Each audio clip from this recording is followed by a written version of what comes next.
রাতে রুটির সাথে যদি এইরকম সুস্বাদু তড়কা হয়ে যায় তাহলে আর কি চাই। রাতের খাবার হয়ে যাবে জমে ক্ষীর। চলুন তবে তড়কার রেসিপি দেখে নিই। প্রথমে আমি তড়কার কলাই 4 ঘন্টা ভিজিয়ে নিয়েছি। এরপর একটি প্রেসার কুকারে পরিমাণ মতো জল ও ভিজিয়ে রাখা তড়কার কলাই, গোটা গরম মশলা ও স্বাদ মতো নুন সহযোগে ঢাকনা বন্ধ করে দিলাম। এবার গ্যাস অন করে প্রেসার কুকার বসিয়ে 3টে সিটি দিয়ে সব কিছু সেদ্ধ করে নেবেন। এরপর গ্যাস অন করে কড়াইয়ে তেল গরম করে নিলাম। তেল গরম হলেই রসুন কুচি, আদা কুচি দিয়ে একটু ভেজে দিয়ে দিলাম পেঁয়াজ কুচি।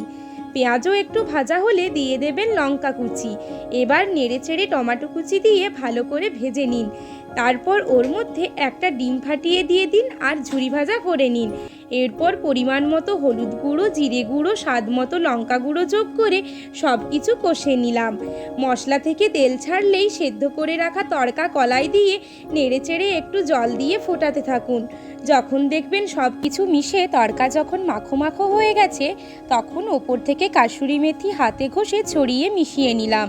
সবশেষে ওপর থেকে ধনেপাতা ও গরম মশলা ছড়িয়ে রুটির সাথে পেঁয়াজ ও লঙ্কা সহযোগে পরিবেশন করুন গরম গরম সুস্বাদু তড়কা।